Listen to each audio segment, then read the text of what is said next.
They say funerals are quiet, but grief makes its own kind of noise.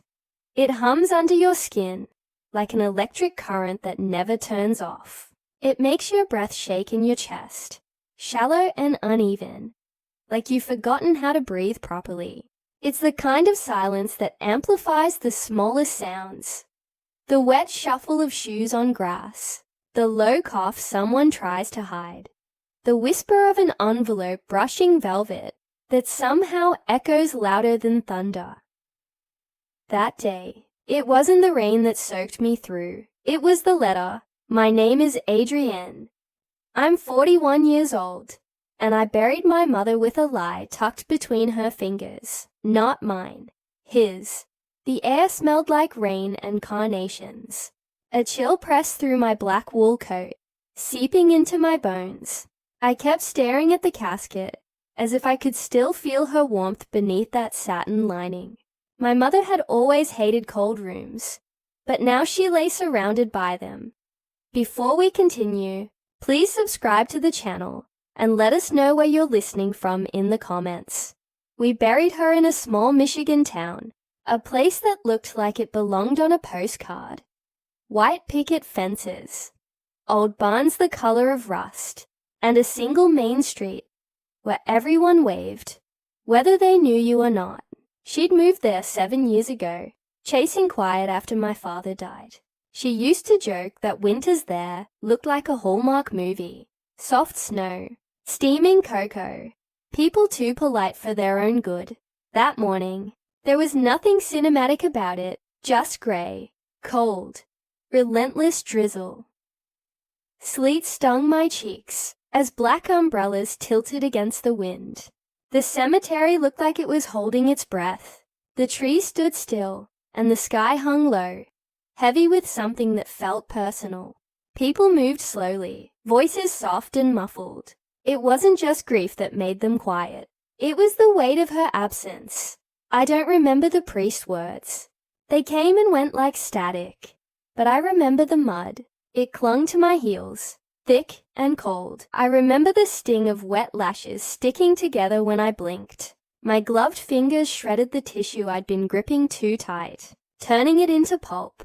And I remember Brian's hand, warm, firm, closing around my shoulder every few minutes, like a reminder. You're not alone. He leaned close, whispering, You're okay, sweetheart.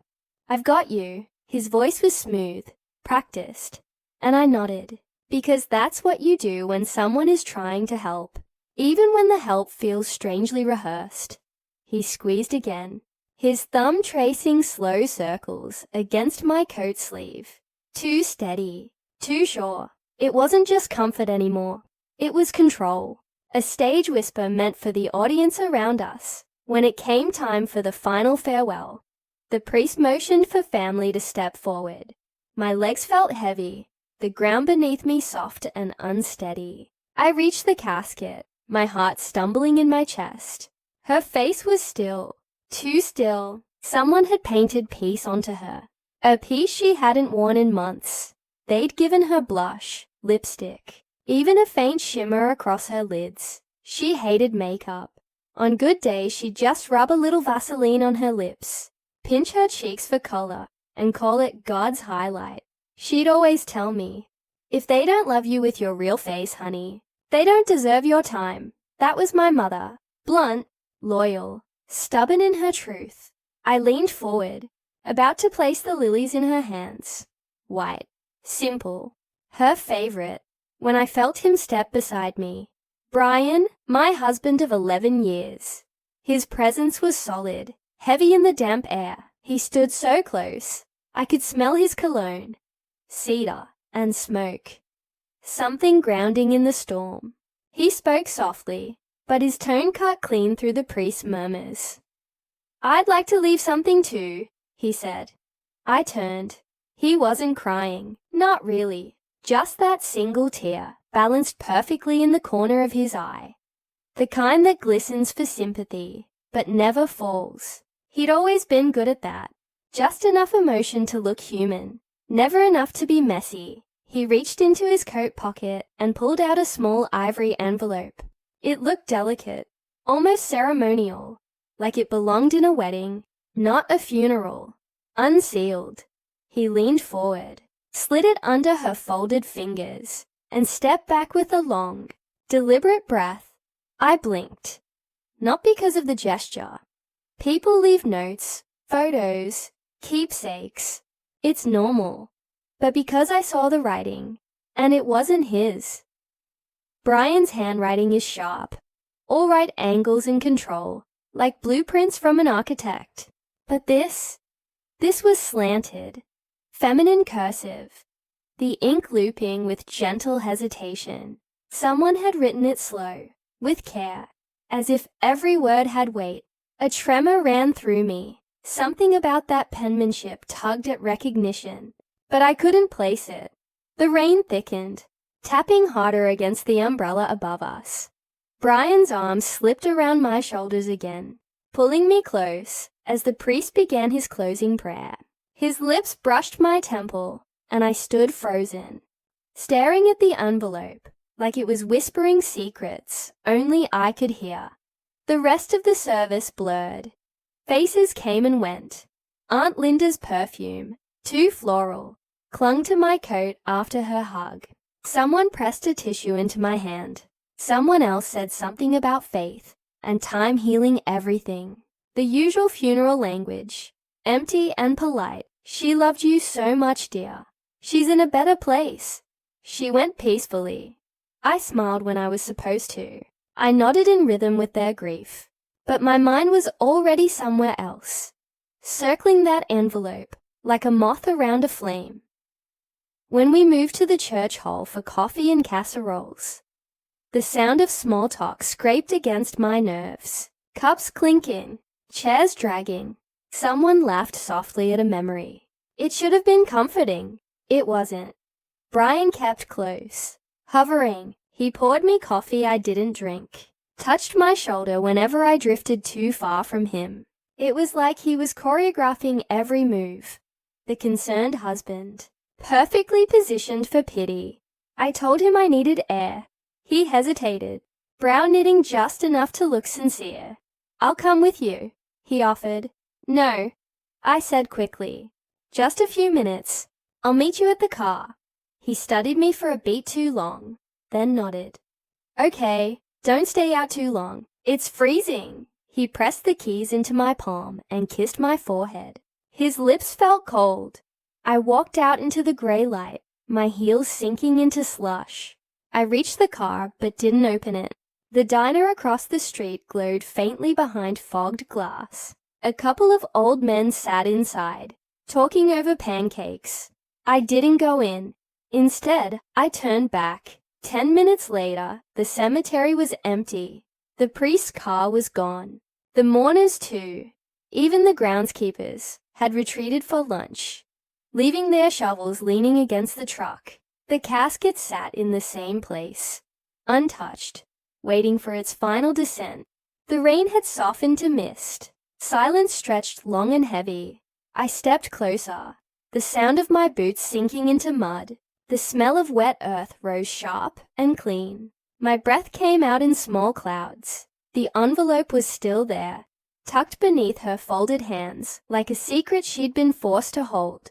I stared at it for a long time, my fingers twitching inside my gloves. Every rational thought told me to walk away, to let her rest. But something deeper, quieter, whispered otherwise. You need to know. I reached in, my pulse thudding in my throat. My gloved fingers brushed cold satin before finding the edge of the letter. I hesitated, felt the weight of what I was about to do, and then slowly pulled it free. The paper was thick, expensive, the kind people buy for love letters, not condolences. My breath fogged the air as I unfolded it, and the first line stopped me cold. To the one who held my heart when my hands were too tired to reach. Not addressed to me, not to my mother, but to him. It was signed, Eleanor. The name struck like a bell. Everyone in town knew Eleanor Price. My mother's hospice nurse, kind, soft-spoken, maybe too gentle, always bringing little things. Banana bread, crocheted blankets, sunflowers from her garden. The kind of woman who smiled with her whole face, who looked like she prayed for everyone she met. Mom used to tease her behind her back. "That woman's got something to prove," she'd said once, rolling her eyes as Eleanor's car pulled out of the driveway. I thought she meant the baking. I'd laughed. Now, I wasn't sure. I read the letter once. Then again, my hands trembled harder each time. Every line dripped with affection that wasn't professional, wasn't appropriate, wasn't forgivable. Never meant to fall in love with a married man. I told her I'd keep my distance, but you made promises. You said when she was gone, we'd be free. The words blurred as rain dotted the page. My knees gave out, and I sank into the mud, the letter trembling in my hands. The world narrowed to the weight of those sentences. I looked at my mother's still face again. Her lips were pressed together, faintly curved, as if she already knew. My voice broke. "Did you know?" I whispered. The wind moved through the trees. Cold and low. It didn't answer, but something in the air did.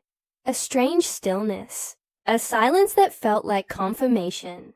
I pressed the letter back into her hands, sliding it beneath her folded fingers, exactly where he'd placed it. Not out of kindness, out of evidence, because I wasn't finished, not even close. I drove home in silence. No radio, no hum of background noise to distract my brain. Just the whisper of tires sliding over wet pavement and the rhythm of my breathing. Uneven, shallow, sharp around the edges. It sounded like I was learning how to breathe all over again, one trembling inhale at a time. The wipers dragged slowly, their rubber blades moaning across the glass, like they wanted to stall time itself. Each swipe blurred the world and cleared it again, like a heartbeat that couldn't decide whether to keep going. Streetlights flickered in the rain, halos of gold bending and breaking against puddles. Every corner of that familiar Michigan town, every stop sign, mailbox, crooked tree, looked suddenly foreign, like I'd been dropped into a version of my own life that had gone slightly wrong. It's strange how betrayal can repaint a world overnight. The same houses, same fences, same neighbors, but now everything looked gray, like someone had drained the warmth from the picture. By the time I pulled into our driveway, my hands were stiff on the wheel. The lights were already on inside. Curtains glowed faintly. The shape of our home, 2 stories, white siding, perfect for Christmas cards, felt like a set piece for a play I didn't want to be in anymore. Through the window, I saw the fire. Brian had lit it. Flames curled and sighed in the grate, painting the room in flickers of amber and shadow. On the counter sat a casserole, one of the many that had shown up at the door, each with a sympathy card and a name I could barely remember. A soft blanket lay folded on the arm of the couch, perfectly placed, like a trap disguised as comfort. When I opened the door, warmth hit my face. It should have felt good. It didn't. It felt like he was trying to choreograph normal. He turned when he heard the door click shut. His smile was the same one he used at dinner parties, the one that made everyone say what a steady man he was. "Hey," he said softly. "You okay, babe? You were gone a while." I slipped off my gloves. They landed wet on the tile. "Just needed to breathe." He nodded slowly, pretending to understand. "Yeah, I get it." And maybe he thought he did. Brian always believed whatever version of the story made him the good guy. He took my coat before I could stop him, hanging it neatly on the hook. His hand brushed my arm, light, familiar. It made my skin crawl. I walked past him without another word, through the living room, down the hallway. My heels clicked once, twice, then sank into the quiet. In the bedroom, I stood in the dark for a long time, my fingers resting on the dresser. I didn't cry. I didn't scream. I just stared at the framed photo sitting beside the mirror. Me and Mom, 5 years ago. We were standing at Lake Michigan. Her hair was whipped by wind, wild and silver. She'd been laughing at something I'd said. A laugh so full that her eyes squinted into crescents. She looked alive, brave, unapologetically herself. What would she say now? Probably something direct, sharp enough to cut through my hesitation. You married a coward in a pressed shirt. Or maybe worse. I warned you, sweetheart.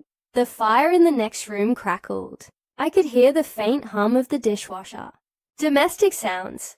The soundtrack of an ordinary life. Except nothing about this night was ordinary anymore. When Brian came to bed, I pretended to be asleep. He moved quietly. Maybe out of respect. Maybe out of guilt. The mattress dipped under his weight.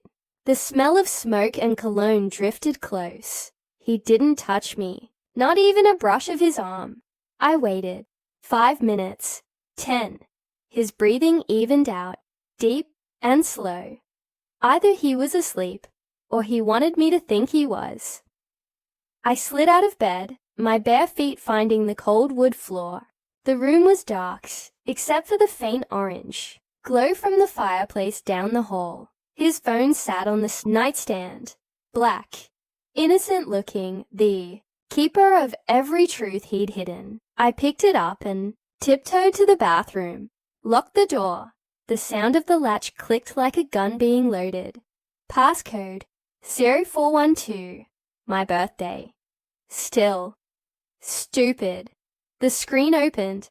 I stared at the familiar rows of icons. The map of his secret life.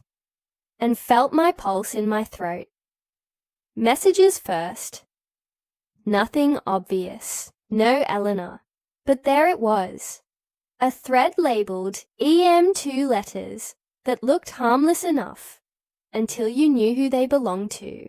The conversation was short. He must have deleted most of it. But the few messages left were enough to turn my stomach inside out. EM. It still feels wrong. She deserves more time. Brian. We'll have forever after. Just a little longer. Forever after. The words looked like acid on the screen. Like my mother was an inconvenience. A countdown they were waiting to end. I scrolled further. But that was all. He'd scrubbed the rest clean. I opened his email. Next. Folders, drafts, trash. I combed through everything. One hand trembling, the other swiping fast. Buried deep in his sent mail, almost a year back, I found it. A hotel reservation. 2 nights, a Friday and Saturday. The date matched a weekend I'd stayed at Mum's, after she'd had another bad night. Her breathing shallow and uneven. I'd been sleeping in a chair beside her bed, reading her psalms when she couldn't rest. And Brian had been 30 minutes away, booking a room. The hotel name looked familiar. It was near the hospice center. My fingers hovered over the email like it might burn me. I clicked open another tab. His credit card history, dinner receipts, gas stations. Then one from a boutique flower shop. The note attached read, "For the one who sees me when no one else does." Not me. He'd never written words like that to me. The last flowers he bought me were grocery tulips. Discounted. No card. No reason. The walls of the bathroom felt smaller. The air, heavier. This wasn't an affair born out of grief. It wasn't something that happened after Mom died. It was during. While I sat at her bedside, holding her hand. While I skipped work and showers and meals. While I told her she wasn't alone. He'd been with her. He'd been promising someone else forever. While I was watching the person who gave me life fade away. The betrayal was double-edged, cutting into past and present, all at once. Set the phone down on the counter. My reflection warped in the mirror. My skin was pale, eyes wide. I looked like a ghost in my own house. My stomach churned. I pressed a hand against it, half expecting to throw up betrayal like poison. Instead, I just sat on the cold edge of the tub, staring at the floor tiles until they blurred. The whole house had gone silent again. That strange, too thick silence that feels alive, like the walls were holding their breath, listening. And then, a memory, the dresser. Mom's dresser in the guest room. Her room during those last months. I hadn't touched it since. Couldn't bring myself to. But suddenly I needed to. Something inside me whispered that she'd left me something, that she'd known. I grabbed my sweater and keys. The clock read 2:17 a.m. The drive back felt like sleepwalking. The world was dark and slick with rain. Headlights reflected off the wet road like smeared gold. When I reached Mom's house, the porch light flickered, half burnt out. The air smelled like old lilacs and rain-soaked earth. Inside, everything was still. The air had that scent of stale perfume and dust that only empty houses have. Her housecoat still hung by the door. Faded blue cotton, sleeves rolled from habit. A cracked ceramic bowl held her old keys and a lucky coin she'd kept since I was a kid. The clock on the mantel had stopped, frozen at the hour she passed. I hadn't had the heart to wind it again. I walked through the living room. Her chair was still by the window, a book open on the side table. To Kill a Mockingbird, page corner folded. In her bedroom, everything was neat. Even at the end, she'd insisted on tidiness. I can't let death find me messy, she joked once, coughing through her laugh. I opened the top drawer of the dresser. Scarves, lotion, old lip balm. Her world, folded in layers. The second drawer held papers. Hospice forms, insurance documents, her will, a few cards from neighbors. And then, there it was, a plain white envelope. My name written across the front. Adrienne, in her sharp, slanted handwriting. My throat tightened. I sat on the edge of the bed, the mattress sighing beneath me. The quilt still smelled faintly of her perfume. Lavender and lemon. I pressed it to my nose, eyes stinging. I ran my thumb along the edge of the envelope before opening it. The paper inside was slightly wrinkled. Dated 3 weeks before she passed. Her handwriting danced across the page. Steady. Deliberate. Adrienne, if you're reading this, it means I didn't get the timing right. I wanted to tell you, but every time I looked at your tired eyes, I swallowed it. You had enough pain already. I couldn't add more. But you need to know. I saw them. Your husband and Eleanor. I wasn't hallucinating. I wasn't confused. I wasn't even surprised. Just disappointed. Not in you, in him, and in her. She used to hum while she bathed me. I should have known then. You deserve someone who stands beside you, not behind your back. I didn't say anything, because I wanted you to have peace. But I also wanted you to know. You're not crazy. You didn't miss something. You trusted, and they used that against you. Do with this what you will, but promise me. Don't let their weakness define your strength. Love you forever, Mom. The words blurred as tears fell onto the paper. I didn't even realize I was crying until my lips tasted salt. She'd known, she'd seen them, and she'd still kept it quiet. For me, she let me believe everything was fine, so I could focus on saying goodbye. She carried her betrayal like one last secret, protecting me from it, even as she died. My heart broke all over again. Not just for her, but for the way she still chose grace in a world that gave her none. I folded the letter carefully, my fingers shaking, and pressed it against my chest. The weight of her words felt like armor, heavy but solid. I looked up at the ceiling, whispered into the stillness. You always knew what to say, didn't you? The house creaked softly, as if answering. I lay down on her bed, pulling the quilt up to my chin. The letter rested on my chest. The rain tapped gently against the windows, steady and rhythmic, like a heartbeat that wasn't done yet. That night, I didn't go home. I fell asleep to the smell of her perfume and the sound of rain, the two things she loved most. And when morning came, gray and soft and quiet, I knew I wasn't going to scream. I wasn't going to beg for truth or throw plates or cry in public. But I wasn't going to let this stay buried, either. He thought that letter in the coffin would stay with her, a secret sealed under earth and stone. But he was wrong. He'd buried his guilt, and I was going to make sure he dug it back up himself. The next morning, the sky looked washed clean, pale, almost translucent, like the world itself had exhaled after holding its breath too long. The air outside Mom's kitchen window shimmered with a thin veil of frost, sunlight catching in the glass, like quiet hope that hadn't quite thawed yet.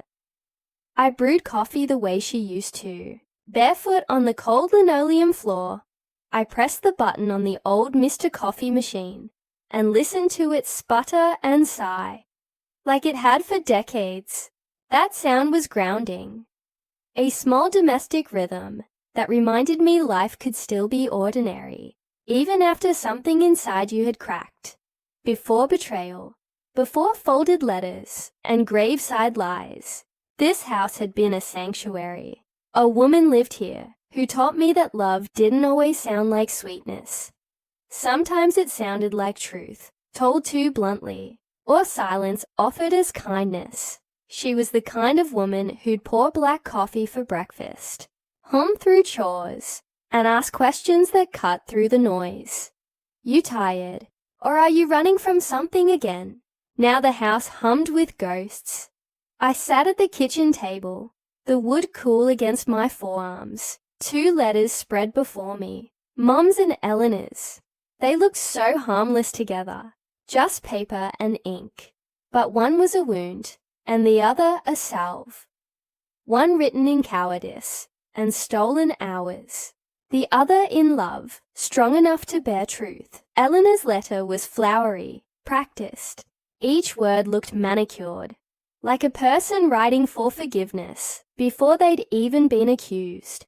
My mother's was sharp, unsparing, every line hit like a hammer wrapped in care. I reread them again and again, tracing their differences in tone, choice, breath. I wasn't sure why I was comparing. Maybe it was about control. When someone shatters your sense of reality, you start collecting the fragments, trying to rebuild some order from chaos. Hours slipped by that way. Light shifted through the lace curtains. The coffee turned cold. Outside, crows picked at frostbitten grass. By noon, I could no longer pretend stillness was peace. The letters weren't just stories. They were evidence, proof of what had lived in the shadows of my mother's dying days. And I needed more. I packed lightly, a change of clothes, my laptop, both letters, and a notebook. The plan wasn't fully formed yet, only the bones of intention. Before leaving, I texted Brian. Me, taking a couple of days, staying at Mom's to handle paperwork. 5 minutes later, his response pinged through.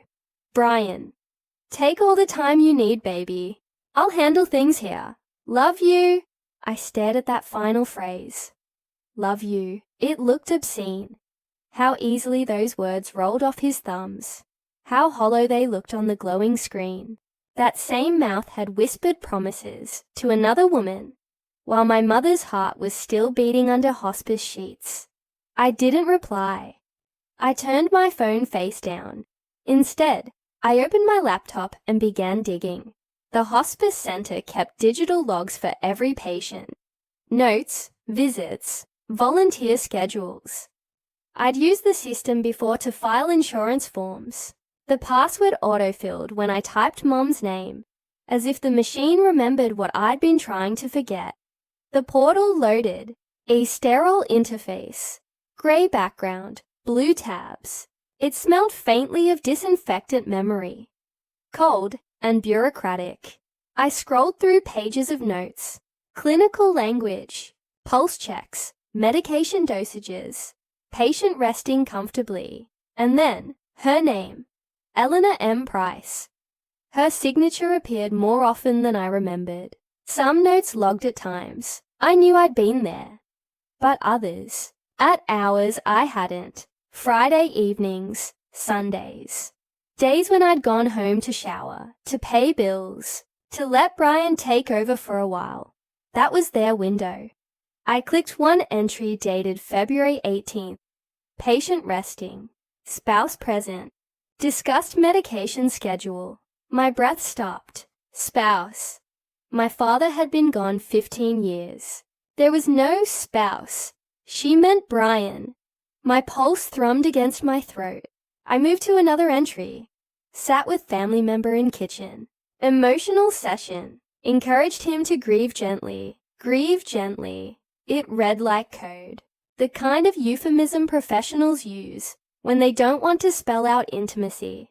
I jotted everything down. Dates, times, lines. My handwriting wobbled with adrenaline. Then I moved to our bank's website. The joint account login still worked. Every click felt like peering through a cracked door. Receipts rolled out in neat digital lines. Groceries, gas, random Amazon buys. Then, among them, something that sliced clean through the monotony. Lakeview Motel, one night stay, $147.32. Location, 40 minutes away. Date, a weekend. I'd been at Mom's bedside. And again, Harbor Inn Cafe, brunch for two, $46.80 add-on. One long stem rose. My vision blurred. I blinked until it sharpened again.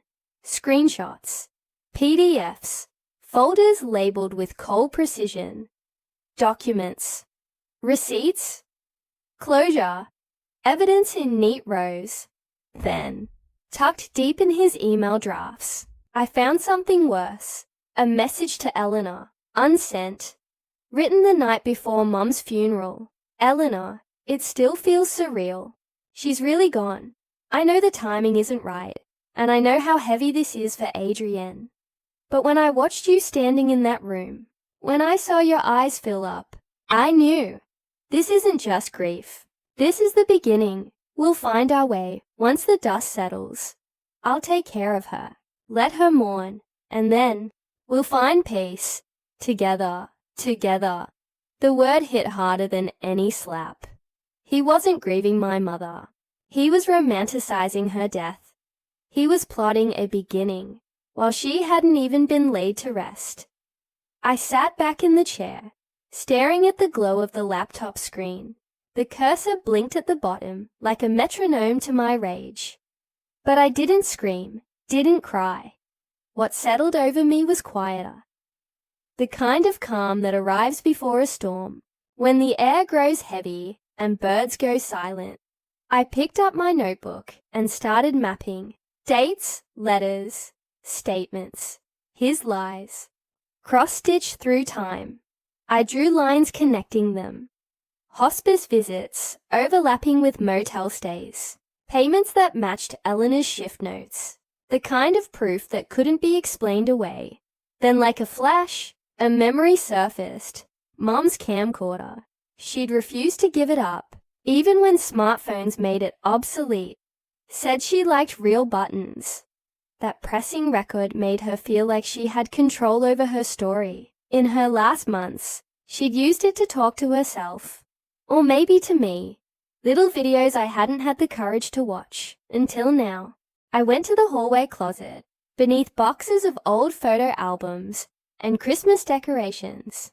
The camcorder was still there, buried under a crocheted blanket she'd made years ago. I plugged it into the wall, the old adapter buzzing faintly. The tiny screen flickered to life, a blue glow lighting my trembling hands. The first video opened automatically. Her face appeared, thinner than I remembered, but still fierce in its clarity. Her voice, faint but steady. Hey baby, If you're watching this, I guess I'm gone. Or close to it. I froze. My thumb hovered over the pause button.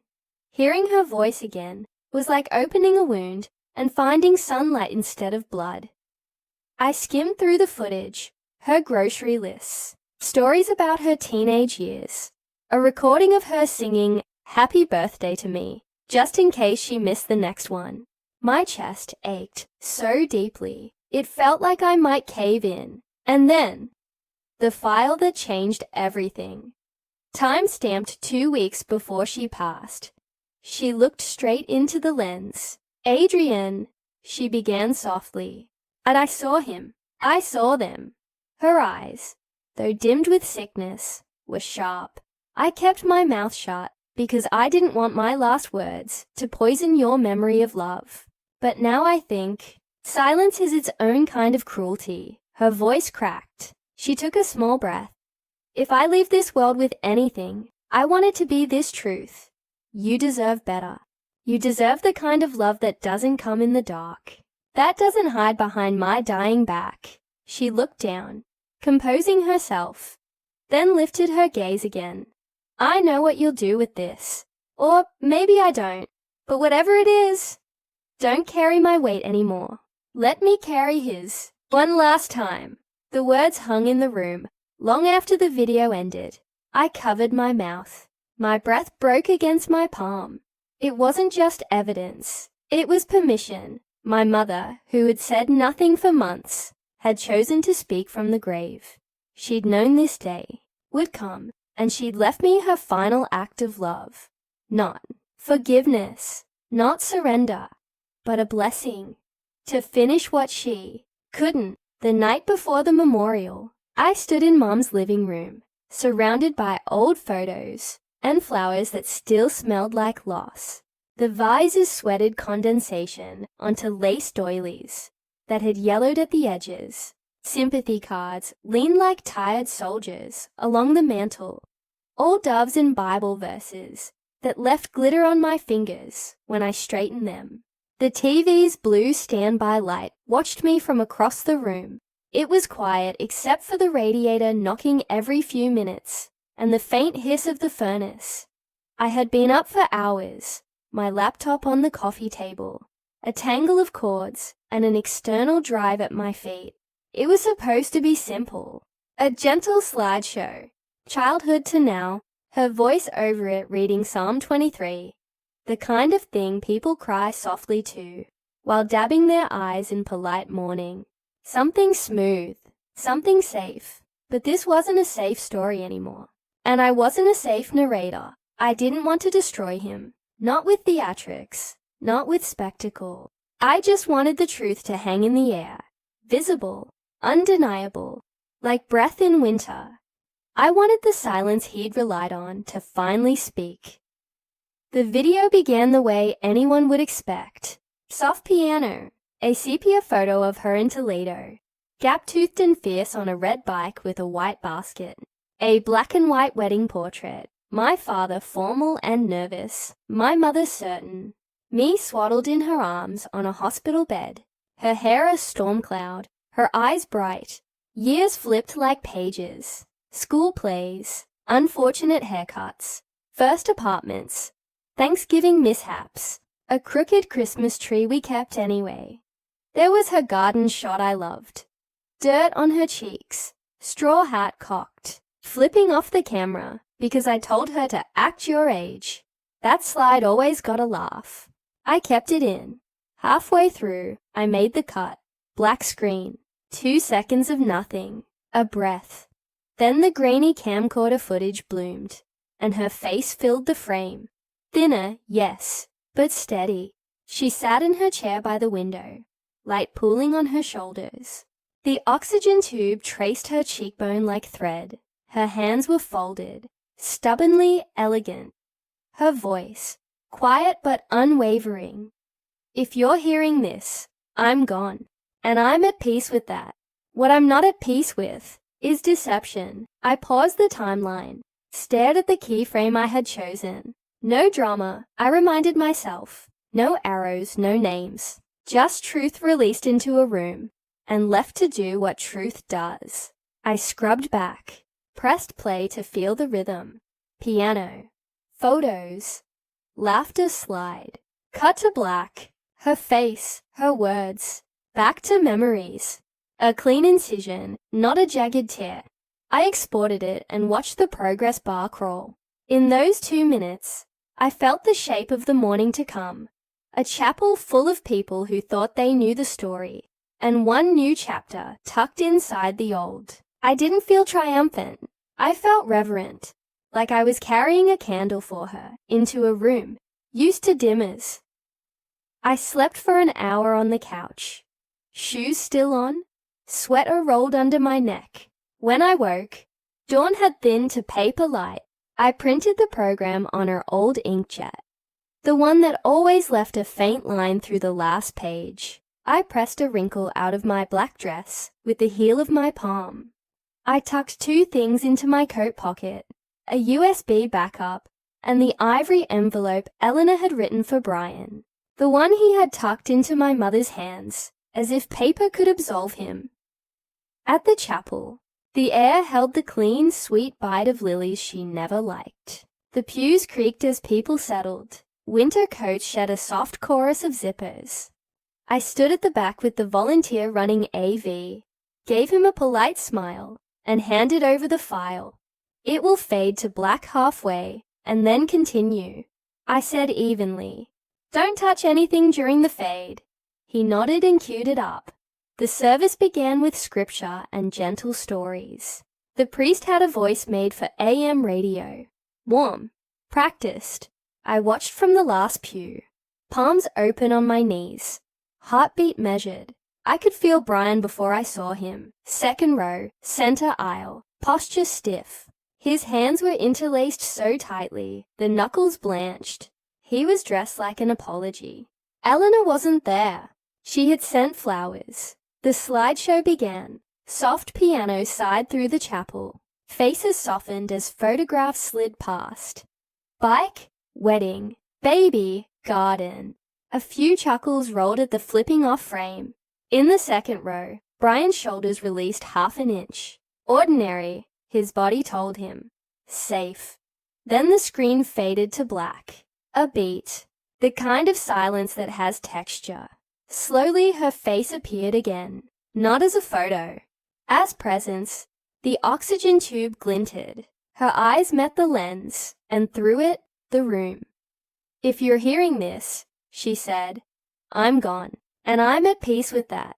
What I'm not at peace with is deception. A rustle moved across the pews, like wind through grass. Someone stopped mid-cough. The volunteer looked sideways at me. I kept my gaze forward. This isn't a message of anger, she continued. It's one of truth. There are people in this room grieving publicly, who loved secretly, who comforted me with one hand while holding betrayal in the other. I saw them. I forgave them. But I will not protect them. The audio crackled for a second, the way old recordings do, like the past clearing its throat. Her face didn't flinch. Grief doesn't excuse cowardice, she said, and love doesn't erase betrayal. So if you're uncomfortable, good. Maybe you should be. Silence unfurled to its full height. The air went still enough that I could hear the high whine of the projector lamp. A hymn book slid off someone's lap and landed with a soft thud. No one reached to pick it up. Then the slideshow resumed as if nothing had happened. Photos eased back into place. The final image was of me and Mom in her hospital bed. Our foreheads touching, both of us smiling despite everything. The music faded. The screen went dark. I stood from the back and walked down the aisle. My heels clicked. 1, 2, 3, metronoming the hush. I didn't hurry. I didn't scan for faces. I didn't look at Brian. At the altar I turned to the walnut urn, carved with leaves she never would have chosen, ringed by lilies she would have complained about on principle. I reached into my coat and pulled out the ivory envelope. The handwriting looked soft and curving in this light. I placed it beside the urn, the paper whispering against varnished wood. I faced the room. Thank you all for being here today. I said, voice steady. My mother always believed the truth mattered, even when it was inconvenient. Then I walked out, just walked. The chapel doors swung and breathed cold air into my face. Behind me, fabric rustled, and someone finally coughed. A woman's whisper threaded the quiet. Was that about Brian? And another voice answered. She knew. Oh, she knew. I didn't turn around. Outside, winter had changed its mind. The sky had thinned to a pale gold, and the sun was finally sawing through the cloud cover. The parking lot smelled like damp soil and exhaust. My breath rose in small ghosts and disappeared. I stood there long enough for my hands to stop shaking, and then drove back to Mom's house. In her living room, the flowers had warmed into a more generous smell, honeyed and green. I put the kettle on and watched steam braid into the air. I poured a cup of tea and let it sit untouched. I sat in her chair, the one with the embroidered cushion, the one where she recorded her messages. The cushion remembered her shape. My body tried to fit the memory. I didn't feel victorious, not yet. The act felt less like justice and more like alignment, like moving a picture frame back to level. Dark came early. The house took on that blue-gray hush that makes you speak softer, even when you're alone. I turned on one lamp. I let stillness be a choice, not a sentence. My phone lit at 11:03 p.m. Brian, we need to talk, please. I watched the screen glow and dim. He called. I flipped the phone face down and let it vibrate against the table until it tired itself out. The night held. Morning wore a clean shirt. The light had edges again. At 9:14, the doorbell rang.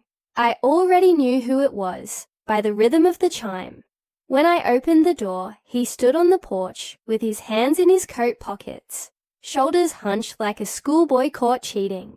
His eyes were rimmed red, his tie loosened. He'd practiced this look in mirrors. He'd worn it before. Adrienne, please, let me explain, he said, voice low. You already did, I said. Just not to me. He took a step closer. I didn't move. The threshold felt like a line I'd drawn with string and salt. He stopped at it. It didn't mean what you think, he said quickly.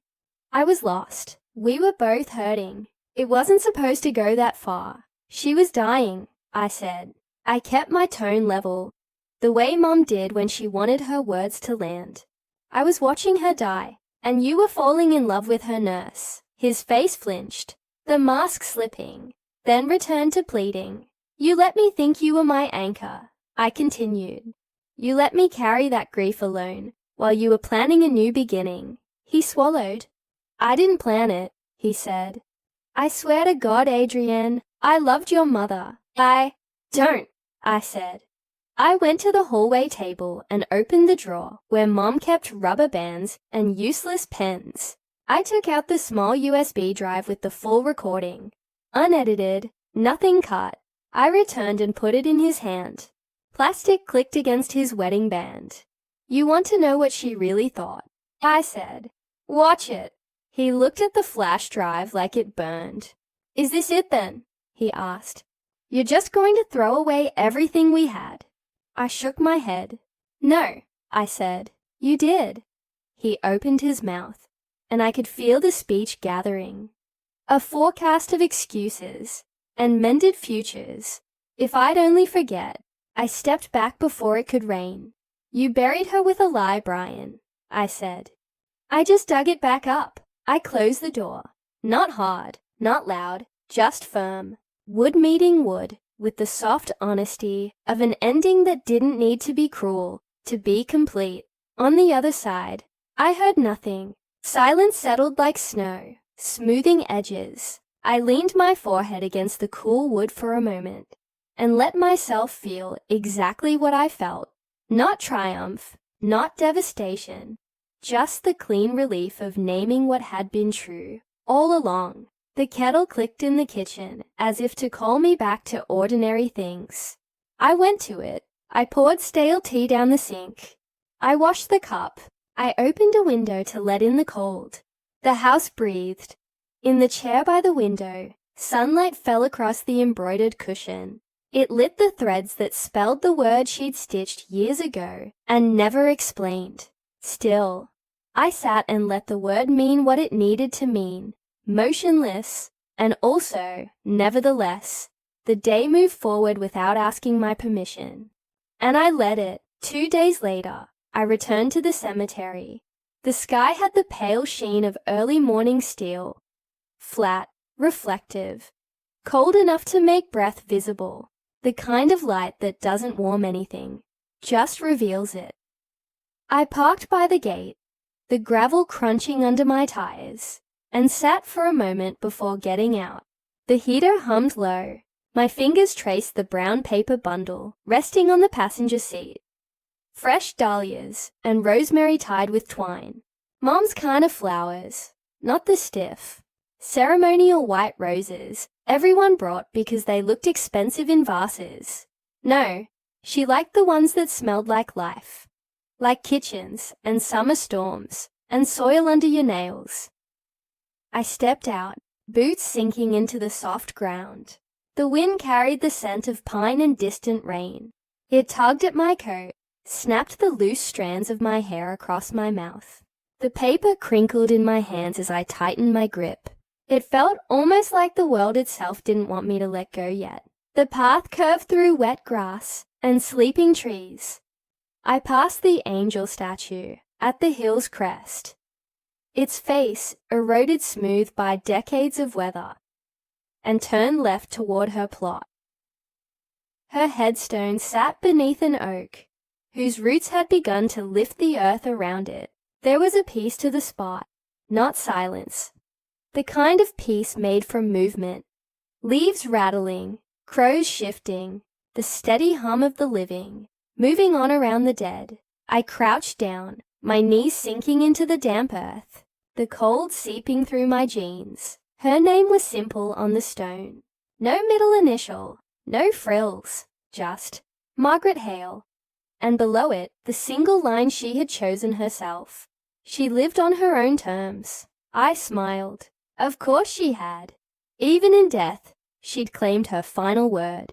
I brushed wet leaves away from the base and straightened the small ceramic bird I'd left weeks earlier. Its glaze was chipped now, one wing cracked from the wind's roughness. I pressed it gently back into place and laid the flowers down beside it.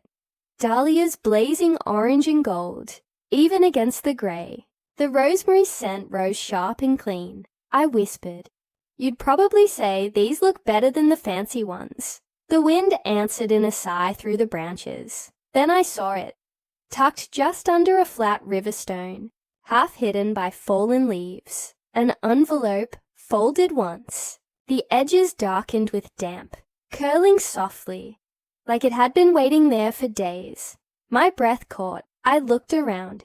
The path was empty, the distant sound of a car rolling over gravel fading quick. Only the sound of the wind remained.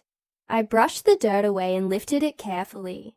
The paper was cold against my fingers, heavy with dew. My name was written across the front, Adrienne. The handwriting made my chest tighten. Not her strong slanted script, but thin, shaky, from her last days, when the morphine had softened her grip, but not her clarity. I opened it slowly. The flap stuck to the fold, and when it tore, the faint scent of lavender rose up. Her lotion, her bedsheets, her everything. Inside, her words. "Adrienne, if you found the other letter, then I trust you know. And if you've come back here, it means you're still searching for the right way to carry this. I left this one for you to find on your own time, because I knew grief is a tide. It pulls differently each day.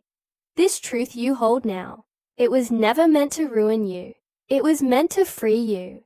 He thought he buried my silence with me, but I never believed in silence. You were always the brave one, the one who stayed, the one who chose love, even when love didn't show up. For you the same way. Now it's your turn to walk away, not because you're weak, but because you're finally strong enough to leave the weight behind. The ink had bled slightly near the end, as if she'd written it through trembling hands, or maybe through tears. I read the last line twice, then again, and somewhere inside me, something loosened. The ground was soft under my palm as I leaned forward and reached into my coat pocket. My wedding ring lay there, small, smooth, a circle that used to mean forever. It caught the weak light when I held it up. It was simple, gold, unadorned. We'd picked it out at a mall in Toledo, a kiosk near the food court. I remembered thinking it didn't matter that it was plain. That love didn't need sparkle to last. That small meant meaningful. Now it just looked hollow. I turned it in my hand, felt the grooves where time had polished away the sharp edges. The years had worn it down the same way his words had worn down my belief in him. Slowly, invisibly, until it gleamed with nothing left to give. I set it on the earth beside the headstone, right where he'd once placed his lie, right where I had placed the truth. The ring looked small against the stone, but in that moment, it looked finished. The sun broke through then, just a sliver at first, light slipping between clouds, washing the wet grass in gold. The dahlias glowed like fire. The ceramic bird cast a long, thin shadow that touched the ring's edge. From the trees, a bird called out, sharp, echoing, final. It sounded almost like punctuation. I stood slowly, brushing dirt from my palms. The wind picked up, tugging at my coat, until it wrapped around me like an embrace, like a release. I looked down one last time, at the flowers, the letter, the ring, my mother's name, her words carved in stone. She lived on her own terms. Now maybe I could too. I didn't cry. I didn't speak. I just turned. My heels crunched softly over the gravel as I walked away. The path curved, leading toward the gate, the trees shifting above, like witnesses, satisfied with the ending. No grand gestures, no revenge, no chaos left to feed, just air, just distance, and peace. Because sometimes the most powerful thing you can do is not shout or fight, but leave something behind, knowing you don't need to carry it anymore. I paused once at the gate, looked back, only to see the wind scatter a few petals from the bouquet. They swirled up, caught in sunlight, and then were gone. I smiled. Then I walked on, down the hill, through the morning air, into the sound of life moving forward. Not toward bitterness, not toward fury, just toward peace, because sometimes the strongest revenge isn't destruction. It's silence. It's freedom. It's never looking back. If you were in my shoes, what would you have done? Let me know in the comments, and don't forget to subscribe for more stories like this.